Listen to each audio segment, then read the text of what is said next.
प्रिय शिक्षार्थियों, नमस्कार। मैं मोनिका काद्यान इस कार्यक्रम में आपका स्वागत करती हूँ। माध्यमिक स्तर पर आज हम बात करेंगे हमारे एक रेखा चित्र की, गिल्लू। आप में से बहुत से ऐसे होंगे जिनके पास कोई न कोई पालतू पशु पक्षी अवश्य होगा। यह बहुत ही सामान्य सी बात है। ईश्वर की रची इस प्रकृति में मानव अन्य जीवों के साथ मिलजुल कर समन्वय के साथ रहता है। स्नेह की, अपनेपन की अपेक्षा करने वाला मानव अकेला नहीं है। सभी प्राणियों को स्नेहपूर्ण व्यवहार अच्छा लगता है। आपने अक्सर देखा होगा कि ये पशु पक्षी अक्सर हमारे जीवन में अपना एक विशेष स्थान रखते होंगे। अगर आप अपने बचपन की बात याद करेंगे तो आपको याद आएगा कि आप में से हर किसी ने कभी न कभी किसी न किसी जीव के प्रति इतना स्नेह रखा होगा कि उससे बिछड़ते हुए आपको बहुत ही दर्द महसूस हुआ होगा। इसी प्रकार के एक रेखा चित्र के बारे में आज हम इस कार्यक्रम के अंतर्गत चर्चा करेंगे। यह जीव गिलहरी है और यह रेखा चित्र लिखा है सुविख्यात लेखिका महादेवी वर्मा जी ने। उन्होंने और भी बहुत सारे जीवों के बारे में लिखा है। आज हम बात करेंगे इस गिलहरी की। पाठ का प्रारंभ होता है लेखिका को आई गिलहरी की इस याद से जो अब जीवित नहीं है, और वह याद आते ही उसे वे सारी परिस्थितियां याद आने लगती हैं जिनमें यह प्राणी लेखिका को मिला था। दो गमलों के बीच में फंसा हुआ यह जीव कौओं का ग्रास बन ही जाता, परंतु लेखिका की नज़र उस पर पड़ गई और उन्होंने उसे बचा लिया, उसकी सेवा की और उसे ठीक किया, और धीरे धीरे वह उनके इस जीवन का, दिनचर्या का हिस्सा बन गया। इसी के बारे में हम बात करेंगे, लेकिन पहले हम बात करते हैं कि इस पाठ को पढ़ने का मुख्य उद्देश्य हमारे सामने क्या है। तो आइए इन उद्देश्यों के बारे में हम बात करें। पहला उद्देश्य इस पाठ को पढ़ने का हमारे समक्ष यह है कि मनुष्य और पशु पक्षी तथा अन्य जीवों के परस्पर संबंध का हम उल्लेख कर सकें। आप अपने जीवन से भी अपने अनुभवों को लेकर महसूस कर सकें, याद कर सकें किन पक्षियों के प्रति आपने स्नेह व्यक्त किया, देखा, समझा और याद किया। आप उनका उल्लेख अपने शब्दों में कर सकें। दूसरा उद्देश्य है वात्सल्य तथा ममता जैसे भावों का वर्णन आप कर सकें। वात्सल्य और ममता, माँ और बच्चे का परस्पर प्रेम, परस्पर स्नेह इस प्रकृति का महानतम प्रेम स्नेह भाव माना जाता है, और इसका वर्णन आप अपने भावों में कर सकेंगे। इसके लिए सक्षम हम बन सकें इस पाठ को पढ़ने के बाद। अगला उद्देश्य मर्मस्पर्शी अंतर्मन को छूने वाले स्थलों के सकारात्मक प्रभाव का उल्लेख कर सकें। अगला उद्देश्य इस रेखा चित्र की विशेषताओं और भाषा शैली पर टिप्पणी कर सकें। अपने संपर्क में आए मनुष्यों और अन्य प्राणियों के व्यवहार के विषय में लिख सकें। इस पाठ को हम मुख्य रूप से 4 हिस्सों में बांट सकते हैं।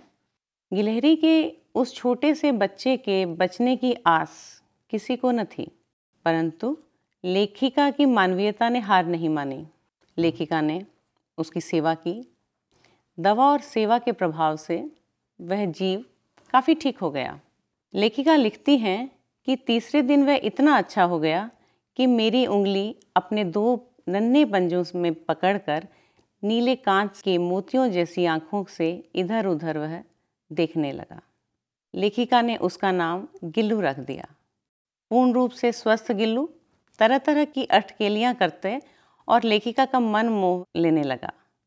लेखिका ने गिल्लू के बाहर जाने के लिए एक मार्ग भी बना दिया ताकि वह दिन में बाहर जाकर खेल सके और जब चाहे वह घर में वापस आ सके। जब लेखिका घर पर नहीं होती थी तो गिल्लू भी बाहर घूमता और लेखिका के लौटने के समय पर वापस अपने झूले में झूलने लगता। बहुत सी ऐसी अटकेलियाँ थीं, उसकी शरारतें थीं जो बार बार लेखिका को याद आती थीं। जिनमें से कुछ थी कि वह कभी फूलदान के फूलों में छिप जाता, कभी पर्दे की चुन्नर में, कभी सोन जूही की पत्तियों में। गिल्लू का लेखिका से इतना प्रेम हो गया था, इतना स्नेह हो गया था, इतनी आत्मीयता हो गई थी कि वह लेखिका के साथ ही खाता था। ऐसा पहली बार हुआ था। बहुत से अन्य जीव भी उसके घर में थे, परंतु सिर्फ गिल्लू के साथ ही वह इतनी आत्मीय हो पाई कि उसे अपने थाली में अपने साथ बिठाकर खिला सकी। इसी बीच जब लेखिका एक दुर्घटना में घायल हुई और उन्हें कुछ दिनों के लिए अस्पताल रहना पड़ा, तब गिल्लू का बेसब्री से इंतज़ार देखा उन्होंने, लेखिका ने, कि गिल्लू ना तो अपने मनपसंद काजू खाता था और वह बेसुध सा गुमसुम सा बैठा रहता था। और जब लेखिका घर आई और उसने ये अनुभव किया कि जैसे एक परिचारिका किसी बीमार की सेवा करती है, वह छोटा सा जीव उनके बालों को सहलाता था।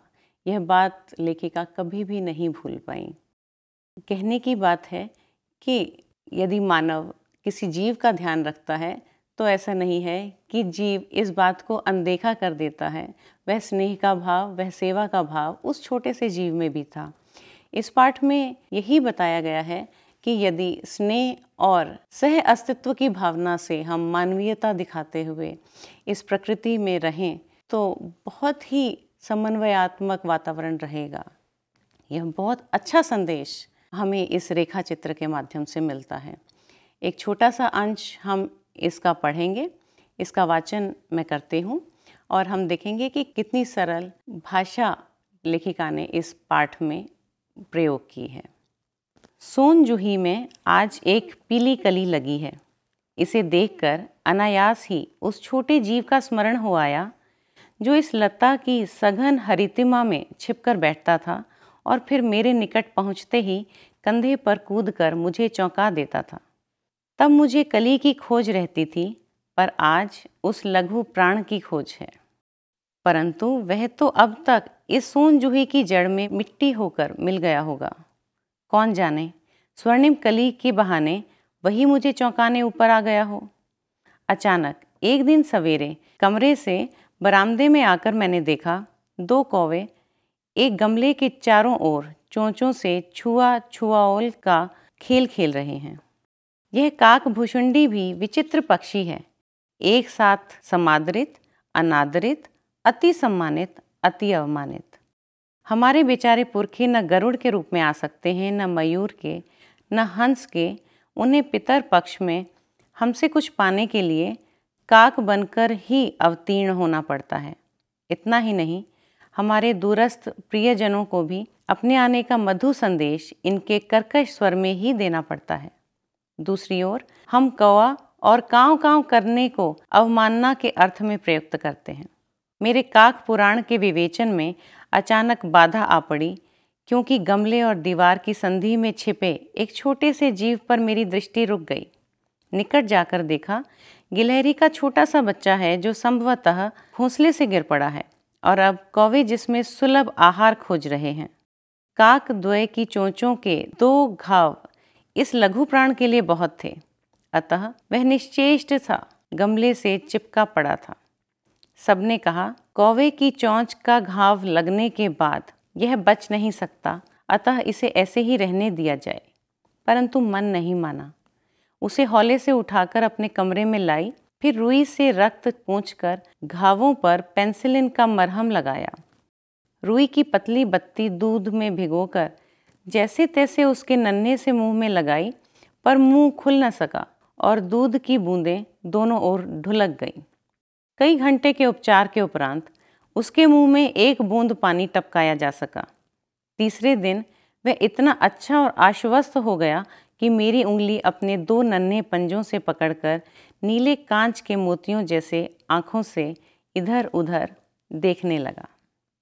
शिक्षार्थियों, यह वह समय था जब गिल्लू ने पुनः जन्म प्राप्त किया था। पुनः जन्म कहने का तात्पर्य यह है कि वह तो लगभग मृतप्राय ही था जब कौवे उसे अपना भोजन बना रहे थे, परंतु लेखिका की मानवीयता के कारण वह बच गया। शैशव अवस्था में था और लेखिका की सेवा से वह बहुत अच्छी सेहत उसने प्राप्त की और धीरे धीरे उसने अपना स्वास्थ्य जो पाया, उससे वह एक पूर्ण रूप से स्वस्थ जीव के रूप में पनपा। इतना ही नहीं, लेखिका के परिवार का वह अंग भी बन गया। उसके खाने का, उसके पीने का पूरा ध्यान लेखिका रखती थी। हमने देखा कि लेखिका ने उस जीव को गिल्लू नाम दिया। गिलहरी था। जातिवाचक संज्ञा को व्यक्तिवाचक संज्ञा में परिवर्तित करते हुए बहुत ही सुविधाजनक नाम गिल्लू दिया गया। धीरे धीरे गिल्लू अपने जीवन के वसंत समय में आया। वसंत जो यौवन का प्रतीक है, तो वह खिड़की के पास बैठा हुआ बाहर देखता रहता। यह देखकर लेखिका को लगा कि उसे मुक्त करना बहुत ज़रूरी है, क्योंकि घर में कुत्ते और बिल्लियों से उसकी रक्षा करना भी संभव नहीं था। इसलिए लेखिका ने एक खिड़की से जाली काटकर उसका बाहर जाने का रास्ता बनाया। लेखिका जब घर से बाहर होती थी तब वह बाहर जाता था। बाहर जाकर वह पूरी शरारतें, अटखेलियाँ खेल करता था, और जब लेखिका के आने का समय होता था तब वह पुनः आ जाता था और वहाँ रखे हुए अपने झूले में वह झूलने लगता था। बीच में लेखिका एक दुर्घटना से ग्रस्त हुई। उन्हें कुछ समय बाहर रहना पड़ा। जब भी दरवाज़ा खुलता, गिल्लू को बस इंतज़ार होता लेखिका का। जब वह देखता कि लेखिका नहीं है, कोई और है, तो वह फिर मायूस सा अपने झूले में बैठ जाता। इससे हमें यह पता चलता है कि मानव ही नहीं, जीव भी, पशु भी, पक्षी भी स्नेह के लिए लालायित रहते हैं, और जिनसे उन्हें स्नेह होता है उनका उसी तरीके से इंतज़ार करते हैं जैसे हम मानव अपने परिवारजनों का शाम को घर आने का इंतज़ार करते हैं।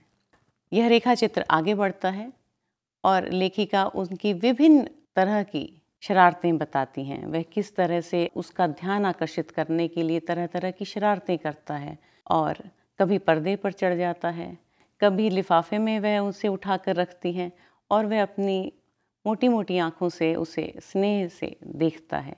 लेखिका उसे अपने साथ खिलाती है। वह लेखिका की ही थाली में बैठकर खाता है, और धीरे धीरे लेखिका ने उसे इतना सिखाया कि वह एक एक चावल का दाना बहुत सफाई से उठाकर खाने लगा। चूँकि प्रकृति का नियम है, जो जन्मा है उसकी मृत्यु अवश्य होगी, और प्रकृति ने गिलहरी जीव के लिए 2 वर्ष का ही समय रखा था। अंततः वह समय आ गया जब गिल्लू इस दुनिया से विदा लेने लगा। लेखिका को इस बात का बहुत दुख था। उसने उसके ठंडे पंजे देखकर इस बात का अनुमान लगा लिया कि हाँ, अब वह मृत्यु को प्राप्त हो रहा है। उसने काफ़ी कोशिश की कि उसे बचाया जा सके, परंतु प्रकृति का नियम नहीं रोका जा सकता, और सवेरे होते होते वह मृत्यु को प्राप्त हो गया। शिक्षार्थियों, हम देखते हैं कि हमारे समाज में मृत्यु प्राप्त व्यक्ति को या जीव को दफनाने का और शवदाह का ही प्रचलन है। चूँकि पशुओं को जलाया नहीं जाता, इसलिए लेखिका ने उसे उसी सोन जूही की जड़ों में दफनाया, जिस पर चढ़कर इठलाना उसे बहुत पसंद था। जब सोन जूही की कली निकली तो लेखिका को लगा कि जैसे वही जीव उसकी ओर मुस्कुरा रहा है। बहुत ही मर्मस्पर्शी, दिल को छूने वाला यह रेखा चित्र हमें कहीं न कहीं इस बात को विचार करने पर मजबूर करता है कि क्या हम इतने ही आत्मीय अपने साथ रहने वाले जीवों के प्रति हैं जितनी की लेखिका थी। बहुत ही महत्वपूर्ण, बहुत ही रोचक यह रेखा चित्र हमारे सामने बहुत सारे प्रश्न ऐसे रखता है। अब हम बात करेंगे इस रेखा चित्र में प्रयुक्त हुई भाषा शैली पर। आप देखेंगे कि इस रेखा चित्र की भाषा बहुत ही रोचक है, बहुत ही सरल भाषा, बहुत ही सरस भाषा। जैसे आप अपनी आँखों के सामने यह सारा दृश्य, ये सारी स्थितियाँ स्वयं देख रहे हैं। इस रेखा चित्र में बहुत से शब्द ऐसे इस्तेमाल किए गए हैं जो हम आम बोलचाल में प्रयोग करते हैं। आपको पढ़ते हुए बहुत आनंद आता है, तरह तरह की भावनाएं आपके मन में उमड़ती हैं। आपने देखा कि यह पूरा रेखा चित्र एक आत्मकथात्मक शैली में लिखा गया है। लेखिका अपने ऊपर बीती या अपने अनुभव को आत्मकथात्मक रूप में बता रही है कि मैंने ऐसा देखा, मुझे ऐसा लगा। जहाँ पर मैं का भाव आ रहा है, मैं का प्रयोग करते हुए लेखिका ने इस पूरे रेखा चित्र को लिखा है। चूँकि रेखा चित्र है तो आप खुद देखेंगे कि जब आप ये रेखा चित्र पढ़ते हैं तो आपके मन में तरह तरह की ये जो स्थितियां हैं एक चित्र प्रस्तुत करती हैं। इसीलिए यह रेखा चित्र है और इसमें हमने किसी को स्मरण किया है, इसलिए इसे कहा जा सकता है कि ये संस्मरणात्मक रेखा चित्र है। इसके अतिरिक्त इसमें जो मुख्य रूप से तकनीक इस्तेमाल हुई है वह है फ्लैशबैक तकनीक। शिक्षार्थियों, आपको ध्यान होगा कि हम बहुत सी फिल्में देखते हैं जिसमें वर्तमान में चल रही फिल्म में कोई किरदार अपनी बीती बातें याद करता है और वह फिल्म पीछे चली जाती है। उसी तकनीक को हम फ्लैशबैक तकनीक कहते हैं। इसी तकनीक का इस्तेमाल इस रेखा चित्र में हुआ है। यह पूरा रेखा चित्र फ्लैशबैक तकनीक में ही लिखा गया है। चूँकि आज इस समय गिल्लू हमारे साथ नहीं है, महादेवी वर्मा जी के साथ नहीं है, इसलिए वह उनकी यादों को और उस समय उससे हुए आनंद को याद करती हैं और उनकी मृत्यु को भी वह दुख से याद करते हुए उनका स्मरण कर रही है। तो यह फ्लैशबैक तकनीक इस रेखा चित्र में बहुत बखूबी से इस्तेमाल हुई है। फ्लैशबैक तकनीक जो हमने अभी बात की जिसके बारे में, इसे हिंदी में पूर्व दीप्ति शैली भी कहा जाता है। आपकी सुविधा के लिए हमने यह बताया कि यह फ्लैशबैक तकनीक है। आप चाहें तो इसे पूर्व दीप्ति शैली भी कह सकते हैं। इस रेखा चित्र की लेखिका महादेवी वर्मा का संक्षिप्त परिचय हम प्राप्त कर लेते हैं। महादेवी वर्मा का जन्म सन 1907 में फर्रुखाबाद उत्तर प्रदेश में हुआ। उन्होंने उच्च शिक्षा इलाहाबाद उत्तर प्रदेश से प्राप्त की और वे आजीवन इलाहाबाद में ही रहीं। वे छायावाद की महत्वपूर्ण कवयित्री थीं। यामा उनकी कविताओं का प्रमुख संकलन है जिस पर उन्हें भारतीय ज्ञानपीठ पुरस्कार से भी सम्मानित किया गया था। उनके काव्य संग्रह हैं दीपशिखा, नीरजा, निहार और रश्मि।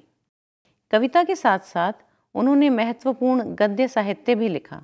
उनके संस्मरण और रेखा चित्र बहुत महत्व के हैं और कवित्री के साथ साथ एक रेखा चित्रकार और संस्मरण लेखिका के रूप में भी उन्हें विशेष ख्याति प्राप्त है।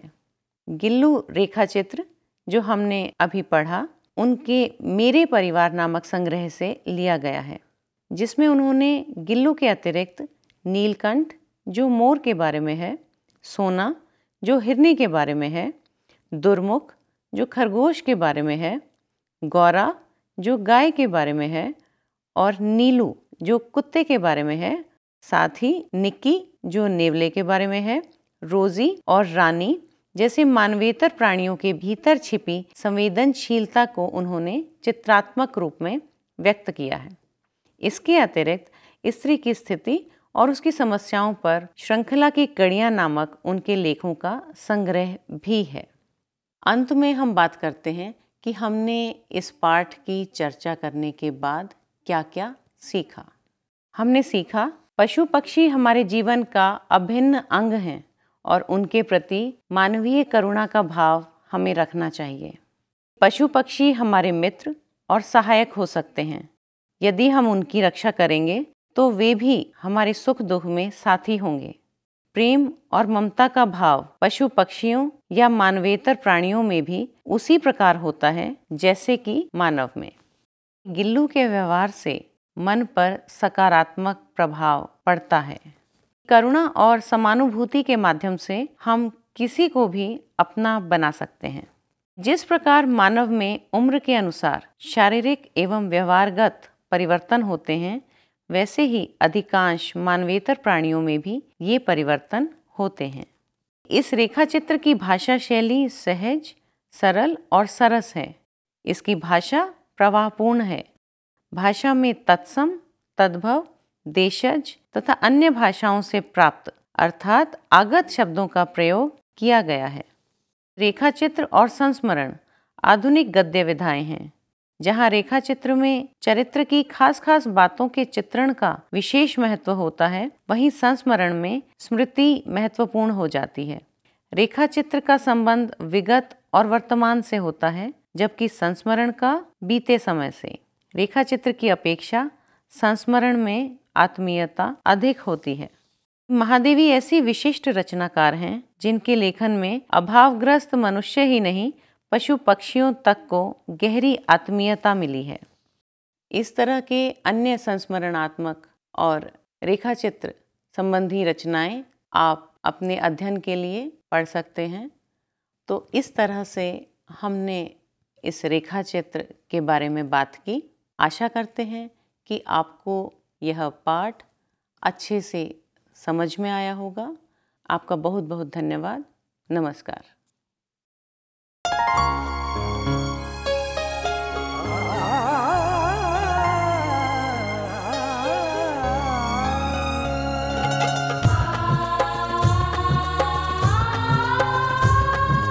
जीवन ये प्रकाशित करने, राहों को आलोकित करने, हम अपना दीपक स्वयं बने, हम अपना रास्ता स्वयं चुने।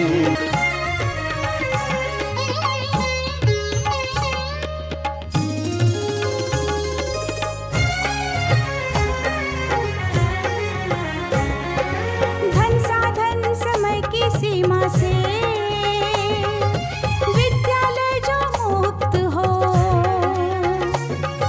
धन साधन समय की सीमा से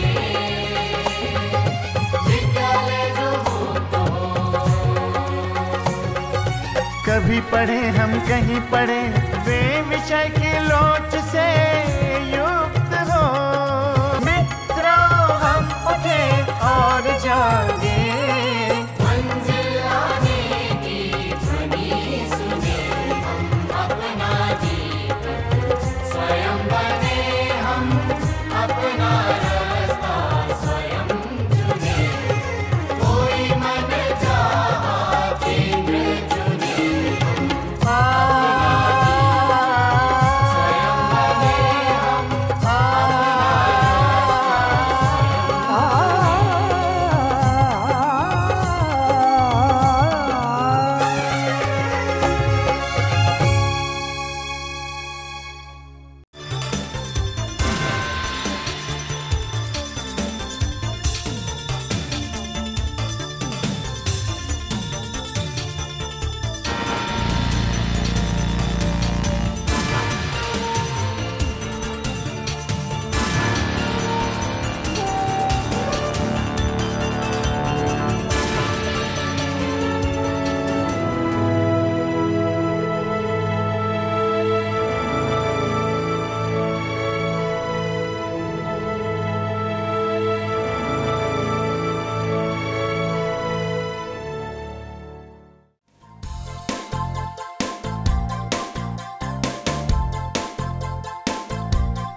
घर बैठे पाएं राष्ट्रीय मुक्त विद्यालय शिक्षा संस्थान यानी NIOS में एडमिशन, वो भी एकदम आसान तरीके से, जिससे शिक्षार्थियों को होगी समय और धन दोनों की बचत।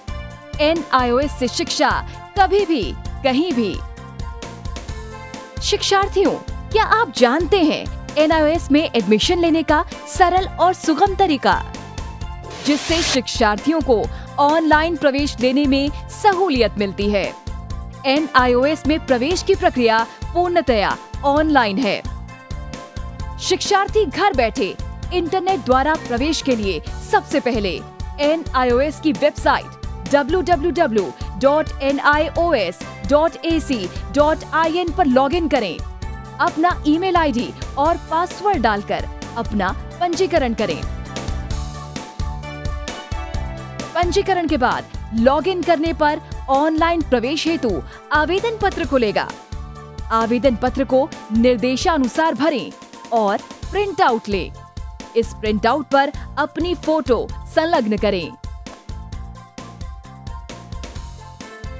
ऑनलाइन प्रवेश के लिए शुल्क हेतु भुगतान के तरीके हैं: क्रेडिट कार्ड के द्वारा, डेबिट कार्ड के द्वारा, राष्ट्रीयकृत बैंक के ड्राफ्ट के माध्यम से जो कि सचिव NIOS नई दिल्ली या नोएडा के पक्ष में देय हो।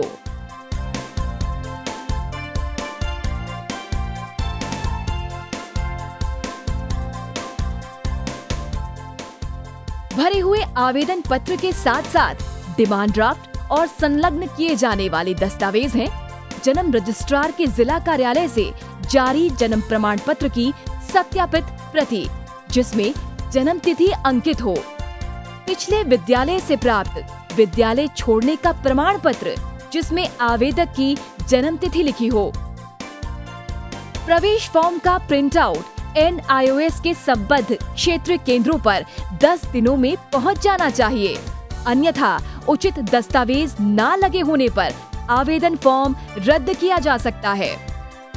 प्रवेश प्रक्रिया की पुष्टि होने के बाद शिक्षार्थियों को परिचय पत्र व अध्ययन सामग्री डाक द्वारा तुरंत पहुंचाई जाती है। ऑनलाइन प्रवेश एक बहुत ही सुगम और सुविधाजनक प्रवेश प्रणाली है। Online on time for safe and secure admission.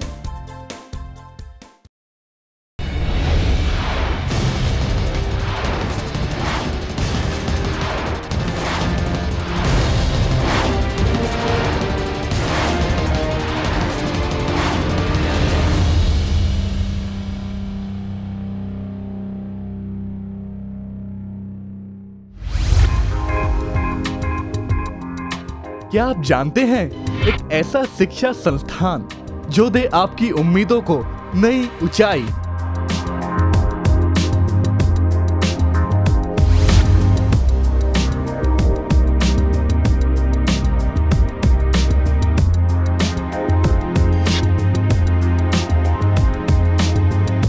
क्या आप जानते हैं एक ऐसा शिक्षा संस्थान जो दे आपको घर बैठे जब चाहे तब एडमिशन की सुविधा?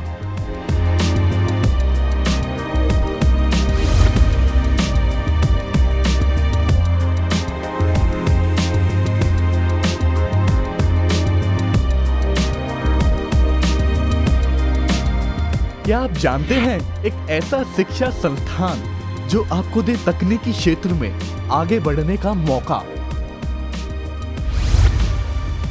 अगर आप नहीं जानते तो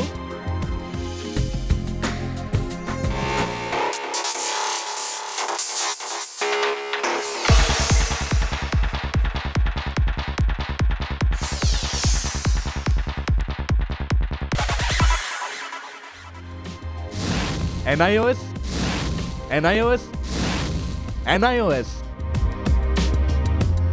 जी हाँ, NIOS मात्र एक ऐसा शिक्षा संस्थान जो दे आपके जीवन को उज्जवल भविष्य और सुगम राह। 25 लाख शिक्षार्थियों ने किया भरोसा इस शिक्षा संस्थान पर और किए आगे बढ़ने के मजबूत इरादे।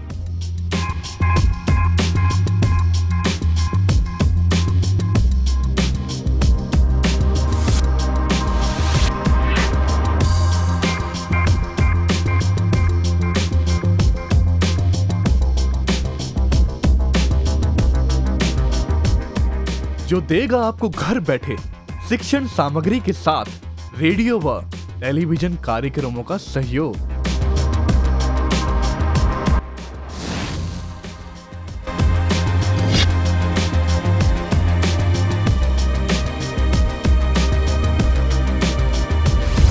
अरे वाह, ऐसा सुनहरा अवसर और कहा। अब होगा सबका सपना साकार। यकीन नहीं होता अब शिक्षित होना होगा इतना आसान।